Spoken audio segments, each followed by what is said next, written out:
2002 में आज जिक्र कर लेते हैं कि सफल परीक्षण क्या होता है। भारत के प्रधानमंत्री आदरणीय हमारे नरेंद्र मोदी जी इस बात का बार बार जिक्र करते हैं कि हमने बहुत बड़ा परीक्षण किया है, सफल परीक्षण किया है कि भारत की जनता क्या चाहती है। जी हाँ, आज इसका जिक्र तो हो ही जाए कि भारत की जनता चाहती क्या है, भारत की जनता कैसी है, उनका रुझान क्या है, उनके दिमाग में क्या चल रहा है, इस बात को हमें समझना अति आवश्यक है।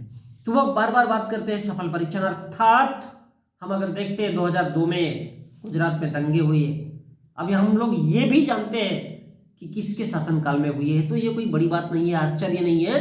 2002 में गुजरात में नरेंद्र मोदी के शासनकाल में, जब नरेंद्र मोदी मुख्यमंत्री थे, तो उसका कारण क्या था? कारण यह था हिंदू कीटाणु।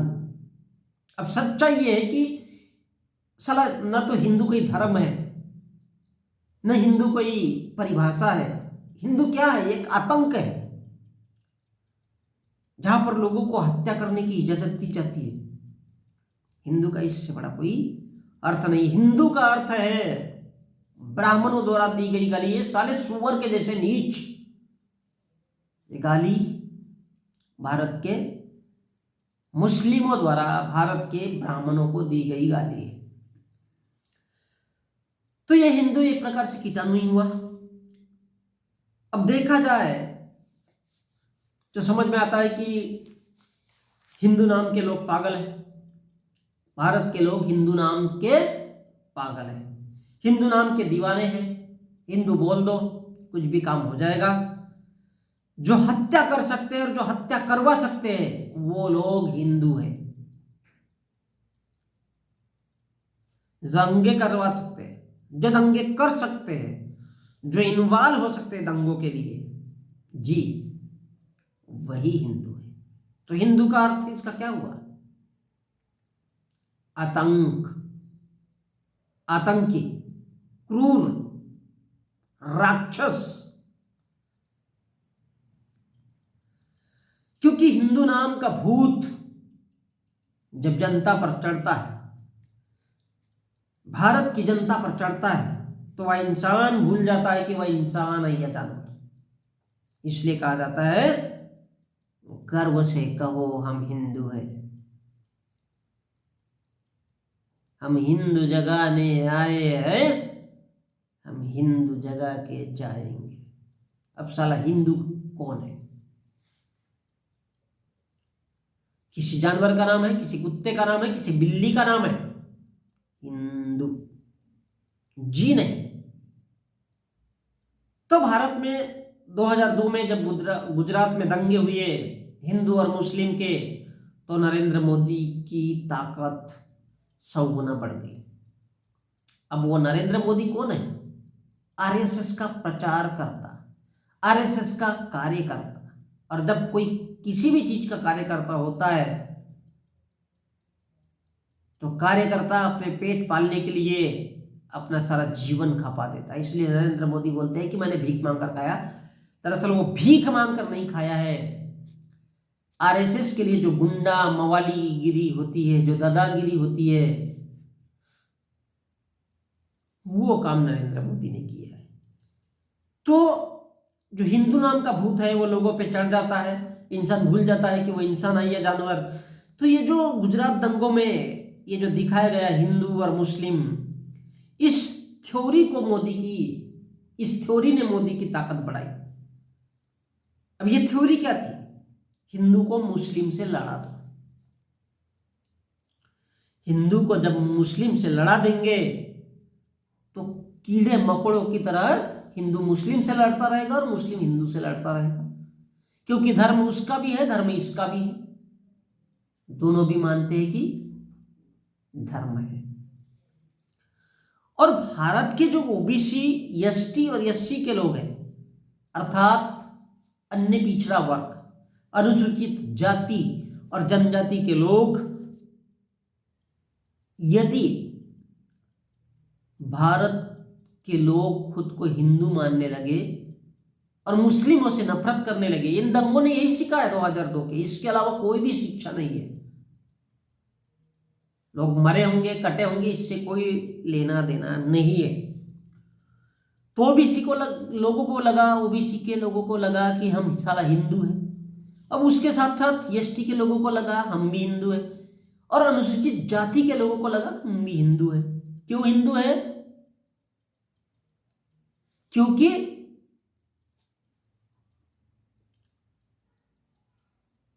हम मुसलमानों से नफरत करते हैं,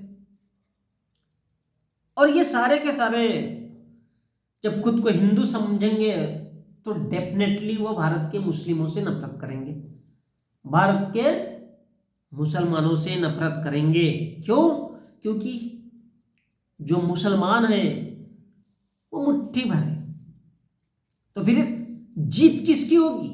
देखिए, ये भारत का प्रधानमंत्री आज का, वो मुख्यमंत्री के दौर में सोच रहा है कि यदि हिंदुओं को मुस्लिम से लड़ा दिया जाएगा तो सब लोगों का ध्यान इस देश का ओबीसी साला जो 6,743 जातियों में बटा है, इस देश का ये अनुसूचित जाति और इस देश का अनुसूचित जनजाति का इंसान मुस्लिमों से नफरत करता रहेगा, और खुद को जब नफरत करता रहेगा तो ऑटोमेटिक समझेगा कि वो मैं हिंदू, और हिंदू जब मुसलमान से नफरत करेगा तो ये तीनों एक साथ हो जाएंगे, ओबीसी, एसटी और एससी, तो डेफिनेटली हिंदुओं का बहुमत होगा। और ये बात नरेंद्र मोदी के दिमाग में घुस गई। वो इसलिए घुस गई कि उसने एक थ्योरी को जन्म दिया, हम हिंदू है, गर्व से कहो हम हिंदू है। क्योंकि नरेंद्र मोदी को पता चल गया कि जानवरों का नियम होता है, उनको लड़ाता कौन है, आपस में मरवाता कौन है, उन जानवरों को कभी भी पता नहीं चलता, क्योंकि जानवरों में बुद्धि नहीं होती, इसलिए वो जानवर है। हिंदू नाम के जानवरों को मुस्लिम नाम के जानवरों से लड़ा दो, साले लड़ते रहेंगे, आपस में मरते रहेंगे, एक दूसरे को मारते रहेंगे, एक दूसरे से नफरत करते रहेंगे। क्यों? न ये इंसान है, न ये इंसान है। लड़ किसके नाम पे रहे? धर्म के नाम पे। न इसका धर्म अच्छा है, न उसका धर्म अच्छा है, क्योंकि दोनों भी धर्म कभी भी इंसानियत की बात नहीं करता। यदि इंसानियत की बात करता तो वो भी इंसान होता, ये भी इंसान होता, और इस देश के ओबीसी अर्थात अन्य पिछड़ा वर्ग, अनुसूचित जाति और अनुसूचित जनजाति के लोग भी सबसे पहले इंसान बनते, और इंसान बनकर के आपस में भाईचारा होता, और अगर भाईचारा होता तब उनको समझ में आता कि वो इंसान है, और तब जाके उनके भेजे में कोई बात घुसती। लेकिन ऐसा हो सकता है? नहीं हो सकता। इसलिए भारत में कहा जाता है कि हम गर्व से कहो हिंदू है। तो ये आपस में लड़ते गए, मारते गए, पीटते गए, काटते गए। ये नरेंद्र मोदी ने परीक्षण किया 2002 में कि हिंदू को मुस्लिम से लड़ा दो, सारे लड़ते रहेंगे, भिड़ते रहेंगे, मरते रहेंगे, आपस में कटते रहेंगे, नफरत करेंगे। उससे क्या होगा? जब इस देश का एससी, एसटी, ओबीसी खुद को हिंदू नाम का जानवर समझेगा और मुसलमान से भिड़ जाएगा, तो सारा वोट बैंक उसके अपने अंडर में होगा। वो किसको वोट देगा? नरेंद्र मोदी को देगा। डेफिनेटली यही हुआ भी है। हिंदू मुस्लिम लड़ते रहे, आपस में हिंदू मुस्लिम लड़ते रहे, उनमें नफरत पैदा हुई, वो आपस में कटते पिटते रहे, और बहुमत किसने पाया? नरेंद्र मोदी ने। क्योंकि नरेंद्र मोदी को मालूम था कि इस देश का ओबीसी, एससी, एसटी सारे ये सब जानवर है, लड़ते रहेंगे, कटते रहेंगे, पीटते रहेंगे, मरते रहेंगे, क्योंकि मुसलमान मुट्ठी भर है और उन मुट्ठी भर मुसलमानों से नफरत करते रहेंगे, सिर्फ इसलिए कि उनका धर्म अलग है। इंसान वो भी है, उनके अंदर भी वही खून, वही हाड़ मांस रक्त है जो इस देश के हिंदुओं में है, जो इस देश के अनुसूचित जाति के लोगों में है, जो वही खून हाड़ मांस रक्त इस देश के अन्य पिछड़ा वर्ग में है, वही खून हाड़ मांस रक्त इस देश के आदिवासियों में है।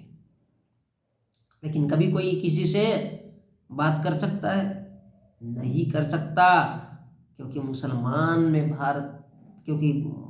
मुसलमानों की संख्या भारत में कम है और हिंदुओं की अधिक हो जाती है, क्योंकि एससी एसटी ओबीसी हो जाते हैं एक साथ, और मुसलमान मुट्ठी भर है, इसलिए हिंदू जीत गए। और यही प्रयोग नरेंद्र मोदी के लिए एक सफल प्रयोग था, और नरेंद्र मोदी को इसी प्रयोग से पता चला, इसी से प्रेरणा मिली कि भारत में अगर राजनीति करना है तो देश में हिंदू मुस्लिम को जितना हो सकता है उनकी बातों को, उनके छोटे छोटे विचारों को उठा दो, ऊपर कर दो, भड़का दो, उनको हिंसा में बदल दो।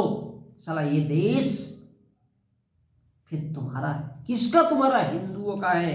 क्यों हिंदुओं का है?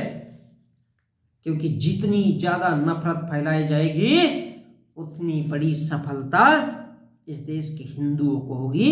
यही मूल मंत्र नरेंद्र मोदी का था, और इसी बात ने नरेंद्र मोदी को प्रेरणा दिया 2002 में। अब इसके भी पीछे की कहानी अलग है, मुझे इससे मतलब नहीं है, लेकिन मैं सार कह रहा हूं कि भारत में यदि हिंदू और मुस्लिमों को आपस में लड़ा दिया जाए, उनके नाम का इस्तेमाल किया जाए, उनको भड़का दिया जाए, तो डेफिनेटली ये देश आपका है। क्योंकि भारत में इंसान नहीं, साले सभी के सभी जानवर रहते हैं। भारत में कभी इंसान हो भी नहीं सकते। क्यों? सिर्फ उनको धर्म के नाम पे लड़ा दो, उनको भगवान के नाम पे लड़ा दो, वह एक दूसरे के दुश्मन है। सिर्फ इन देश के लोगों को इतना सा बता दो कि हिंदू मुसलमान का दुश्मन है, ओबीसी इस देश के अनुसूचित जाति के इंसान का दुश्मन है, आदिवासी इस देश के ओबीसी का दुश्मन है, बस इतना सा बता दो, वो कुत्ते की तरह लड़ते रहेंगे। कुत्ते की विशेषता जानते हो? कुत्ते के एरिया के कुत्ता जिस एरिया में रहता है, और जब दूसरी एरिया से कोई कुत्ता आता है तो वो सिर्फ उस पर भौंक सकता है, उसका कुछ बिगाड़ता नहीं है, वो सिर्फ भौंकते रह जाता है। और दूसरे 10 कुत्ते जमा होते हैं, अरे यार यहाँ तो बड़ा द्वंद्व चल रहा है, झगड़ा चल रहा है। जी, यही कुत्तों की पहचान होती है, इसलिए उनको कहा जाता है कुत्ता आया भौंका और चला गया। इसी प्रकार भारत की जनता कुत्तों की तरह सिर्फ भौंक सकती है, क्योंकि वो इंसान नहीं है, चाहे वो हिंदू हो, मुसलमान हो, चाहे किसी भी धर्म का हो। भारत देश की जनता सिर्फ कुत्तों के तरह एक दूसरे पर भौंक सकते हैं, वो कभी इंसान नहीं बन सकते। और यही बात भारत के हिंदुज्म के ब्राह्मण लोगों को पता है कि भारत की जनता क्या है, साले कुत्तों की तरह एक दूसरे पर भौंक सकते हैं, ये कभी भी इंसान नहीं बन सकते। इसलिए इसी बात का फायदा उठा करके वो इस देश पर राज करते हैं।